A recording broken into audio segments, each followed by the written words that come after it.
बोलिए राधा रमण सरकार की जय, सदगुरुदेव भगवान की जय। तो आगे की कथा हम श्रवण पान करें। भगवान श्री कृष्ण शांति दूत बन करके दुर्योधन के पास पहुँचे और भगवान श्री कृष्ण दुर्योधन से कहते हैं, दुर्योधन, पांडवों को आधा राज्य ना सही 5 गांव दे दो, कम से कम वो अपने पांडव अपनी आजीविका चला सके। तब दुर्योधन कहता है कि अरे कृष्ण, तुम आधे राज्य की बात करते हो, 5 गांव की बात करते हो। सूचक ग्रही नहीं बतातभ्यम बिना युद्धेन भारतो। हे कृष्ण, तुम 5 गांव की बात करते हो, मैं सूची के नोक का अग्रभाग मतलब अगला भाग भी पांडवों को युद्ध के बिना युद्ध किए मैं नहीं दूंगा। पांडवों को तो युद्ध करना ही पड़ेगा। परिणाम क्या निकला? पांडव जीत गए, कौरव हार गए, क्योंकि पांडव धर्मात्मा थे, विजयी हुए। कहते हैं यतो धर्म ततो जया, जहाँ धर्म होता वहाँ जय होती है, जहाँ अधर्म होता वहाँ पराजय होती। कौरव हार गए, पांडव जीत गए। और भगवान देखिए, युद्ध जो है वो बहुत बुरी प्रक्रिया है। 2 पक्षों के बीच में युद्ध होता है, किंतु एक पक्ष जीतता है, एक पक्ष दूसरा पक्ष हारता है।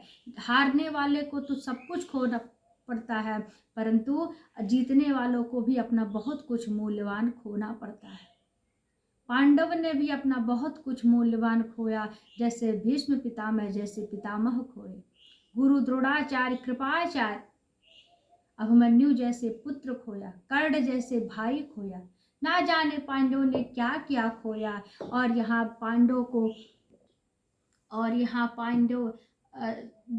पांडव जीत गए, कौरव हार गए। और उसके बाद में जब कौरव हार गए, सारे कौरव वंश मारे गए, बचा था सिर्फ दुर्योधन। दुर्योधन को भीमसेन ने दुर्योधन को अपनी जगह अपनी गदा से दुर्योधन को गदा से प्रहार करके मृत्यु के घाट उतार रहे थे। इतने में अपनी यात्रा को पूर्ण करके बलराम जी वहां पधारे। और जब बलराम जी वहां पधारे तो देखिए महाभारत के युद्ध के प्रारंभ में बलराम जी से पूछा गया था कि युद्ध आप किसके तरफ से करने वाले हैं, आप किसके तरफ से लड़ेंगे। तब बलराम ने कहा कि देखो, दुर्योधन तो मेरा चेला है और पांडव भी मेरे अपने भाई हैं, इसलिए मैं युद्ध में सम्मिलित नहीं होऊंगा, मैं यात्रा पर चला जाऊंगा। तो वही बलराम जी आज यात्रा को पूर्ण करके हस्तिनापुर पधारे हैं। उन्होंने देखा कि एक निहत्थे व्यक्ति दुर्योधन पर भीमसेन ने गदा से उसके ऊपर प्रहार कर रहे हैं, युद्ध के नियमों का उल्लंघन करते हुए क्योंकि देखिए जो युद्ध होता है, कहते हैं कि किसी भी व्यक्ति को उसके कटी भाग से नीचे के अंगों पर प्रहार नहीं किया जाता है। किंतु बलराम जी ने देखा कि भीमसेन ने दुर्योधन के जंघों पर गदा से प्रहार कर रहे हैं, दुर्योधन असहाय भूमि पर पड़ा हुआ है। बलराम जी को बहुत क्रोध आया, उन्होंने अपना हल उठाया और भीमसेन की ओर दौड़ा। भगवान श्री ठाकुर जी देख रहे हैं कि अरे देखो, भीमसेन के ही ओर चले आ रहे हैं दाऊ भैया। भगवान श्री कृष्ण तुरंत गए, बलराम जी के चरण पकड़ लिए, वो उनके पैर के नीचे झुक गए। अब बलदाऊ जैसे देखते हैं कि कृष्ण झुके हुए हैं, मेरे चरण पे पड़े हुए हैं, तुरंत बलदाऊ भूल गए कि भीमसेन को मैं मारने जा रहा था। बलदाऊ तुरंत भगवान श्री कृष्ण को उठाते हैं और कहते हैं, अरे कन्हैया, ये क्या हो गया। भगवान श्री कृष्ण कहते हैं, अरे बलदाऊ, ज्यादा दिन बाद मिला हूँ इसलिए प्रेम उमड़ आया है। भगवान श्री कृष्ण देखते हैं कि जब बलराम का क्रोध शांत हुआ, तब उन्होंने कहते हैं, बलदाऊ, आपको लग रहा है कि भीमसेन दुर्योधन के साथ अन्याय कर रहा है। अरे उस समय आप कहाँ थे जब पांडवों के साथ अन्याय हो रहा था, जब एक स्त्री को भरी सभा में, भरी दरबार में नग्न और निर्वस्त्र किया जा रहा था, तो क्या ये अन्याय नहीं था। तब बलदाऊ को लगा कि नहीं, श्री कृष्ण सही कह रहे हैं। बलराम वहाँ से चले गए। दुर्योधन पृथ्वी यहाँ भीमसेन ने गदे के प्रहार से दुर्योधन की जंघा को तोड़ दिया। दुर्योधन पृथ्वी पर पड़ा पड़ा अंतिम सांस ले रहा है। इतने में अश्वत्थामा वहाँ पर आया और दुर्योधन से कहने लगा, रे मित्र, तुम्हारी ऐसी दशा तुम्हारी मुझसे देखी नहीं जाती है, और बताओ अंत समय में ये तुम्हारा मित्र तुम्हारे लिए क्या कर सकता है। दुर्योधन कहता है कि अपने जीते जी तो मैं पांडवों को नहीं मार सका, किंतु मरते समय मैं यही देखना है, मेरी यही इच्छा है, मैं यही देखना चाहता हूँ कि पांडवों की मृत्यु हो जाए। पांडु की मृत्यु देखकर ही मेरे प्राण निकले। देखिए, दुष्ट व्यक्ति मरते मरते दम तक अपनी दुष्टता को नहीं छोड़ता। एक बहुत सुंदर भाव आता है कि एक संत जी थे, नदी के किनारे बैठ कर के भजन कर रहे थे। तभी उनकी दृष्टि पड़ी एक भिक्षु पर कि वो जल में वो डूबा जा रहा था। संत को दया आ गई और उन्होंने भिक्षु को अपने हाथ पर रखा और उसे बाहर निकाल दिया। संत ने जैसे ही भिक्षु को बाहर निकाला, भिक्षु का स्वभाव ही है डंक मारना, उसने महात्मा जी के हाथ काट लिए। हाथ डगमगाया और भिक्षु पुनः जल में गिर गया। संत ने पुनः उसे बाहर निकाला, उसने पुनः संत जी को डस लिया। पीछे खड़ा एक व्यक्ति ने पूछा, ये सब देख रहा था, उसने पूछा, महात्मा जी आपको मरने की जल्दी पड़ी है क्या? संत ने उत्तर दिया, भैया ये तो बार बार काट रहा, इसका स्वभाव ही है डंक मारना, किंतु एक साधु का कर्म है, साधु का काम ही है जीवों का रक्षा करना, ये हमारा धर्म है।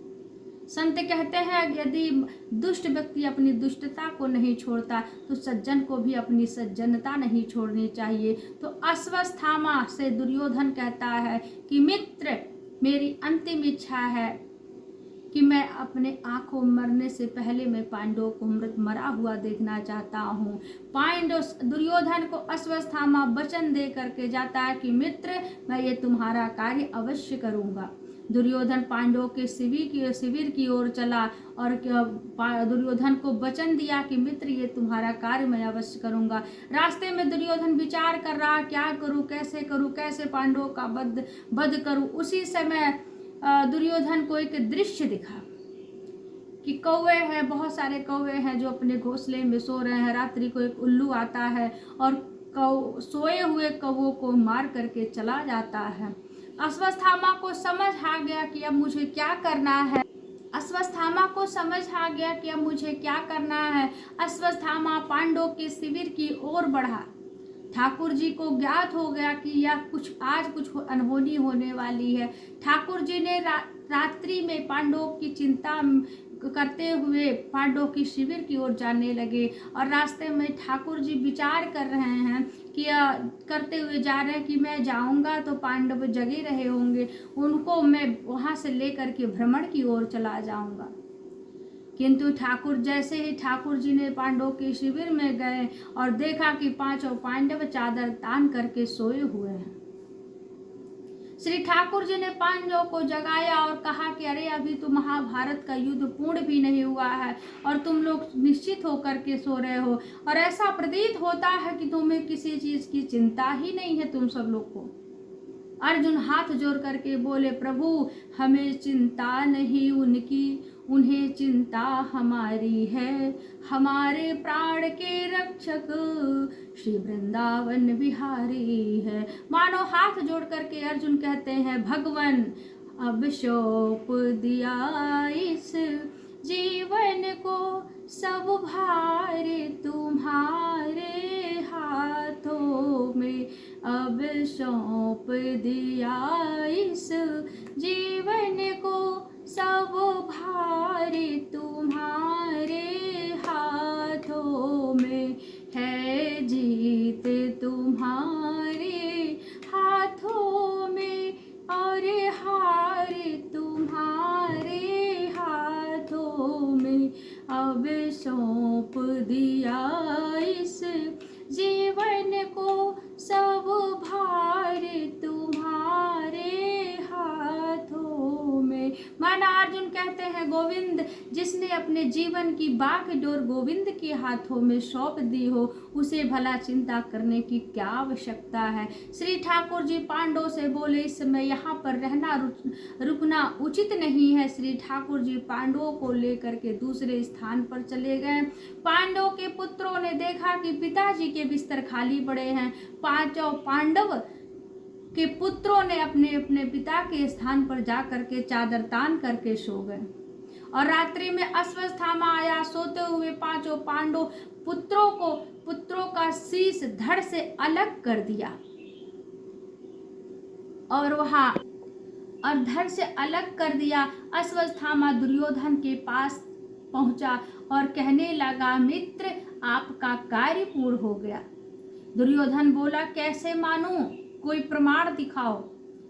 अश्वत्थामा ने पांचों पांडवों के कटे हुए सिरों को दुर्योधन के सामने रख दिया। जैसे ही दुर्योधन ने देखा कि प्रकाश में सिरों को देखा, दहाड़ मार करके रोने लगा, रे मित्र तूने क्या कर दिया, ये मेरे वंश को आगे बढ़ चलने वाले ये पांचों पांडवों के पुत्र ही बचे थे, तूने तो पांचों पांडवों के पुत्रों को ही खत्म कर दिया। मित्र तूने जघन्य अपराध कर दिया और यहाँ उनके पुत्रों को मार डाला, हमारे वंश को ही खत्म कर दिया। रोते रोते दुर्योधन पृथ्वी पर गिर पड़ा और उसकी मृत्यु हो गई। प्रातः काल हुआ। द्रौपदी अपने पुत्रों को जगाने के लिए जैसे ही कक्ष में प्रवेश किया, वहां देखा पांचों पांडवों के पुत्रों के बिना शीश के धड़ पड़े हुए थे। यह सोचकर द्रौपदी उच्च स्वर से रुदन करने लगी, विलाप करने लगी, रुदन करने लगी, रोने लगी। देखिए, स्वाभाविक है, ये किसी माँ की एक संतान की मृत्यु हो जाए तो उस माँ पर क्या बीतती, एक संतान की पीड़ा क्या होती है, एक माँ से अच्छा कोई और नहीं समझ सकता। और यहाँ द्रौपदी के 5 पुत्रों को मौत के घाट उतार दिया गया। देवी द्रौपदी रुदन कर रही हैं, चीत्कार कर रही हैं। तभी अर्जुन आते हैं और कहते हैं, देवी मैं तुम्हारे आंसू तभी पोंछूंगा जब उस अश्वत्थामा को पकड़ करके बांध करके मैं तुम्हारे सामने लाके खड़ा कर दूंगा। और यहाँ भगवान श्री कृष्ण को लेकर के अर्जुन जाते हैं वो अपने शत्रु को खोजने। भगवान श्री कृष्ण से अर्जुन कहते हैं, भगवान सारे शत्रु तो युद्ध में मारे गए, परंतु अभी 2 बचे हैं, बर्बरी और एक अश्वत्थामा। बर्बरीक ऐसा घृणित कार्य नहीं कर सकता है, हो ना हो यह कार्य ये दुष्ट अश्वत्थामा ने ही किया हो। कृष्ण और अर्जुन दोनों अश्वत्थामा के आश्रम की ओर बढ़े। अर्जुन को अपनी ओर आता देख करके अश्वत्थामा समझ गया कि यह मुझे मार डालेगा। अर्जुन ने पीछा किया, अश्वत्थामा ब्रह्मास्त्र चला दिया अर्जुन को ब्रह्मास्त्र अपनी ओर आता हुआ देख करके अर्जुन तुरंत भगवान श्री कृष्ण के चरणों पर गिर पड़े और कहने लगे, कृष्ण कृष्ण महाबाहो भक्तानां भयंकरा। अर्जुन कहते हैं कि तुम भगवान, तुम प्रकृति से परे रहने वाले हो, आप आदि पुरुष साक्षात परमेश्वर हो, आप हमारी रक्षा करो। भगवान श्री कृष्ण अर्जुन से कहते हैं, पार्थ विष की औषधि विष है, कांटे को काट निकालने के लिए कांटे का ही प्रयोग किया जाता है। इसलिए अर्जुन समझ गए। अर्जुन भगवान श्री आचमन किए, भगवान श्री कृष्ण गोविंद की परिक्रमा किए और मंत्र पढ़ करके इधर से भी ब्रह्मास्त्र छोड़ दिया। दोनों ब्रह्मास्त्र आपस में टकरा करके भयंकर अग्नि प्रकट हो गई और धीरे धीरे फैलने लगा। इस अग्नि को जलते हुए लोग देखते हैं, वहाँ की प्रजा जलने लगी। लोगों ने समझा कि यह सावर्तक अग्नि है। उस अग्नि में इतना तेज था, इतना तेज जलने लगा, उससे प्रजा जलने लगी। भगवान श्री कृष्ण दोनों ये सब देख रहे थे कि इस अग्नि से प्रजा जल रही है। भगवान श्री कृष्ण दोनों ब्रह्मास्त्र को वापस लौटा दिया। झपट कर अर्जुन ने अश्वत्थामा को पकड़ लिया। जैसे कोई पशु को बांधता, इसी प्रकार से अश्वत्थामा को अर्जुन ने पकड़ लिया और उसने अपने शिविर में ले गए, जहां पर 5 पुत्रों को खो करके देवी द्रौपदी विलाप कर रही थी। वेद व्यास जी भागवत में लिखते हैं, तथा रतं पशुवत पास बद्ध मवाङ्मुखं कर्म जुगुप्ति तेनो निरीक्ष्य कृष्णापकृतं गुरोः श्रुतं भावा स्वभाव कृपया ननामिजो। जिस प्रकार से हम जानवरों को रस्सी से बांध कर रखते हैं, वैसे ही अर्जुन ने अश्वत्थामा को रस्सी से बांधे और घसीटते हुए ला करके देवी द्रौपदी के सामने खड़ा कर दिया। और यहाँ अश्वत्थामा खड़ा तो है देवी द्रौपदी के सामने, पर कैसे? मवाङ्मुखम, मुख झुका करके, सिर झुका करके खड़ा है। देखिए, जब कोई भी व्यक्ति अच्छा कार्य करता है, अपने जीवन में कोई अच्छा कार्य करता है, और भले ही दुनिया के नज़र में वो बुरा हो, और उसको पता है कि मैंने जो कार्य किया वह अच्छा है, तो वह नज़र झुका करके नहीं, नज़र उठा करके बात करता है। ठीक इसी प्रकार से यदि कोई दुष्ट व्यक्ति अपना दुष्ट कार्य करता है, कोई गलत कार्य करता है, तो उसको ये पता होता है कि मैंने जो भी किया हो, भले ही उस समाज में लगे कि नहीं वो बहुत अच्छा किया है, बहुत अच्छा है, लोग कहें कि नहीं, कुछ दुष्ट लोग मिल जाते हैं कि नहीं, कहते जहाँ 100 जुटा तहाँ एक सही भी चुप हो जाता है, शांत हो जाता है। तो उसी प्रकार से एक दुष्ट को भी यदि पता है कि मैंने दुष्ट कार्य किया है, गलत कार्य किया है, लेकिन वह अपनी नज़रों में उठ नहीं पाता है। स्वामी विवेकानंद जी कहते हैं, उनकी कथन में है कि यदि कोई कार्य हम करते हैं, कोई अच्छा कार्य करते हैं, तो हम अकेले ही अपने जीवन में करते हैं, हम अपने नज़र में पता चलता है कि मैंने जो कार्य किया वो सही है। और जो व्यक्ति गलत कार्य करता है वह भी अकेले में करता है, अकेले करता है, उसको भी अपने नज़रों में पता होता है कि मैंने जो कार्य किया वो गलत है। अश्वत्थामा को पता है, ज्ञात है कि मैंने जो कार्य किया है वह बुरा है, उसको पता है ये मैंने जो कार्य किया वो बाल हत्या है, जघन्य अपराध है। तो वह दुष्ट जो गलत कार्य करता है वो नज़र से नज़र मिला के नहीं, नज़र झुका करके बात करता है। तो अश्वत्थामा जानता है कि मैंने जो कार्य किया वो बाल हत्या है, जघन्य अपराध है, पाप है, मैंने जो किया वह पाप है। तो अश्वत्थामा खड़ा है देवी द्रौपदी के पास, कैसे? मवाङ्मुखम, सिर झुका करके। और देवी द्रौपदी देखती है, निरीक्ष कृष्णा, निरीक्ष मतलब देखा, कृष्णा मतलब द्रौपदी ने। कृष्णा भगवान श्री कृष्ण को अपना भाई मानती थी देवी द्रौपदी, इसलिए उनको कृष्णा कहा जाता था। भगवान श्री कृष्ण के कलर की थी, रंग की थी, इसलिए देवी द्रौपदी को कृष्णा कहा जाता था। भगवान श्री कृष्ण के एक अच्छी मित्र भी थी, सखी थी, इसलिए उन्हें कृष्णा कहा जाता था। और द्रौपदी कहा कि निरीक्ष कृष्णा, कृष्णा ने देखा क्या? गुरोः श्रुतम, अरे ये तो गुरु पुत्र अश्वत्थामा है। और जैसे ही ने देखा देवी द्रौपदी ने, निरीक्ष कृष्णापकृतं गुरोः श्रुतं भावा स्वभाव कृपया ननामि च। कृपा करके, करुणा की मूर्ति देवी द्रौपदी बोल पड़ी, क्या? मुच्यतामेषु ब्राह्मणो नितराम गुरु। अर्जुन ने कहा, क्या कह रही हो, इसे छोड़ दो। देवी द्रौपदी कहती, हाँ इसे छोड़ दो। द्रौपदी से अर्जुन कहते हैं, क्यों छोड़ दूं? जिसने 5 पुत्रों को मौत के घाट उतार दिया, उसे तुम छोड़ने के लिए कह रही हो?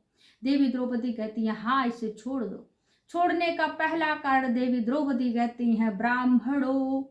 क्यों? ये ब्राह्मण है। देखिए, ध्यान रहे, ब्राह्मण कैसा भी हो, अत्याचारी हो, अत्याचारी हो, पापी हो, दुष्ट हो, पर ब्राह्मण पूजनीय और वंदनीय होता है। ये मैं नहीं कहती, ये अपना ग्रंथ उठाकर आप पढ़िए। मानस में तुलसीदास जी लिखते हैं, बंदौ प्रथम महीसुर चरना, मोह मोह जनित संशय सब हरना। पृथ्वी के प्रत्यक्ष देवता ब्राह्मण होते हैं। तो छोड़ने का पहला कारण देवी द्रौपदी बताती हैं, ब्राह्मणों, ये ब्राह्मण इसलिए छोड़ दो। छोड़ने का दूसरा कारण बताती हैं, गुरोः श्रुतम, ये गुरु है। कौन है? गुरु पुत्र है, इन्हें छोड़ दो। कौन गुरु? गुरु द्रोणाचार्य का पुत्र है, गुरु द्रोणाचार्य के पुत्र है, इसलिए छोड़ दो।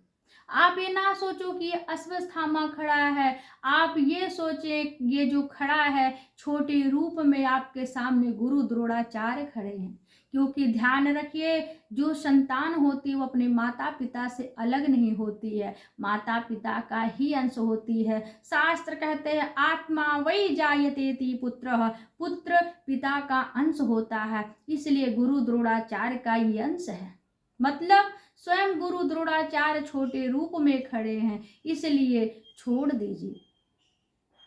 छोड़ने का दूसरा कारण कि गुरु पुत्र है, इसलिए छोड़ दीजिए। गुरु छोड़ने का तीसरा कारण बताती हैं कि मैं नहीं चाहती जिस प्रकार से मैं अपने 5 पुत्रों के लिए विलाप कर रही हूँ, मैं नहीं चाहती कल को जब माता कृपी, गुरु माता कृपी को जब पता चलेगा, गौतमी को, माफ कीजिएगा, गुरु माता गौतमी को पता चलेगा और अश्वत्थामा की पत्नी कृपी को पता चलेगा कि आपने उनके पुत्र, उनके पति को मार दिया, तो उन पर क्या बीतेगी। तो मैं नहीं चाहती जिस प्रकार से मैं अपने पुत्र के वियोग में रो रही हैं, उनकी माता गौतमी, गुरु माता भी रोए, इसलिए छोड़ दीजिए। छोड़ने का तीसरा कारण बताया। और द्रौपदी के बात को समझाने पर अर्जुन समझ गए, उनको भी अच्छी लगी बात। युधिष्ठिर ने भी समर्थन किया और भीमसेन को थोड़ा क्रोध आया कि जिसने 5 पुत्रों का हत्या कर दिया, जो हत्यारा है उसे कैसे छोड़ दूं। निर्णय भगवान श्री कृष्ण के पास पहुंचा। भगवान श्री कृष्ण ने उत्तर दिया कि ब्राह्मण का वध तो नहीं करना चाहिए, किंतु आताताई को छोड़ना भी नहीं चाहिए। भगवान श्री कृष्ण कहने लगे आकीर्ति चापि भूतानि कथिष्यन्ति तयव्याम संभावितस्य चाकीर्ति मरणादितिरिच्यते। भगवान श्री कृष्ण कहते हैं कि यदि किसी व्यक्ति को एक बार मार दोगे तो वह मर जाएगा, एक बार उसे कष्ट होगा, लेकिन यदि किसी विद्वान के कीर्ति को, प्रतिष्ठित व्यक्ति को, उसकी प्रतिष्ठा पर, उसके मान सम्मान, उसकी कीर्ति, उसकी इज्जत पर यदि दाग लगा दोगे, कलंकित कर दोगे, तो ये एक बार नहीं, वह पल पल मरेगा, उसे मृत्यु तुल्य दंड कष्ट होगा। अश्वत्थामा जैसा भी है लेकिन समाज में प्रतिष्ठित है, सम्मानीय है, पूजनीय है, तो क्या किया जाए। अश्वत्थामा के माथे के मणि को उसके बालों के साथ उतार लिया गया, उसे शिविर से बाहर कर दिया गया, उसे ब्रह्म तेजहीन कर दिया गया, उसे ब्रह्म तेज हीन करके स्थान से बाहर निकाल दिया जाए, यही उसका वध है। और इसलिए शारीरिक देखिए, कहते हैं ब्राह्मण को शारीरिक मृत्यु दंड का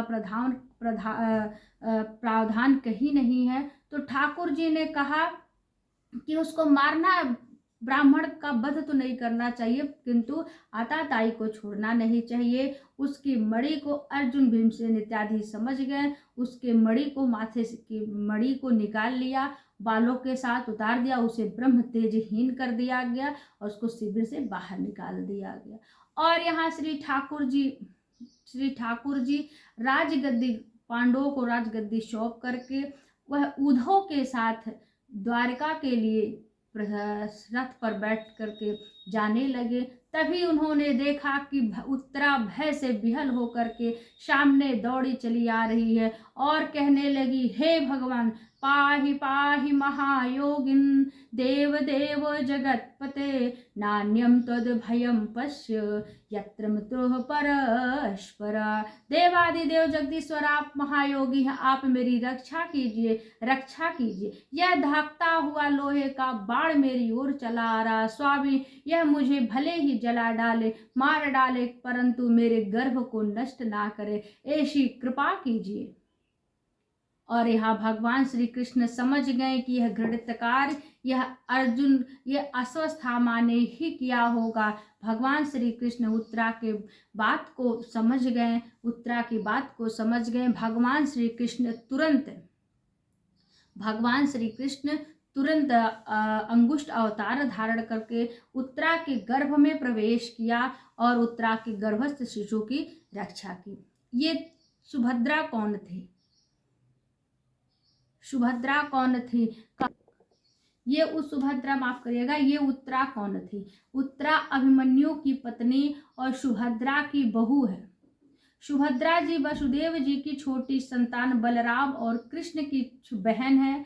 अभिमन्यु ने सुभद्रा के गर्भ में भी चक्रवेदन की प्रक्रिया सीख ली थी, और किंतु चक्रवेदन के समय अभिमन्यु की मृत्यु, युद्ध के समय मृत्यु हो गई थी, वीरगति को प्राप्त हो गए। और वही अभिमन्यु का बीज उत्तरा के गर्भ में है। उनकी रक्षा के लिए भगवान ने अंकुष्ट अवतार धारण करके उत्तरा के गर्भ में प्रवेश किया। अंकुष्ट का मतलब होता अंगूठे के बराबर, अंगूठा अवतार, जो अंगुष्ट मतलब होता अंगूठा।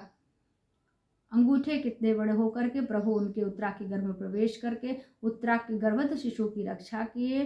तो इस तरह से भगवान श्री कृष्ण ने पांडवों की रक्षा करते हैं। तो बोलिए वृंदावन बिहारी लाल की जय, राधा रमण सरकार की जय। तो इस कथा को यहीं पर हम विराम देते हैं वीडियो के माध्यम से। आगे की कथा को में हम सभी अगले वीडियो में उत्तरा की स्तुति करना चाहती हैं, किंतु उनके मुख से कुछ निकल नहीं पाता है। उत्तरा के गर्भ से देवी कुंती देखती हैं कि बहू कुछ कहना चाह रही है, किंतु कह नहीं पा रही है। तो उत्तरा की तरफ से देवी कुंती भगवान श्री कृष्ण से निवेदन करती हैं, स्तुति करती हैं। 26 श्लोकों में देवी कुंती ने भगवान श्री कृष्ण की स्तुति की हैं। आप सभी अगले वीडियो में इसे श्रवण पान करेंगे। तो बोलिए वृंदावन बिहारी लाल की जय।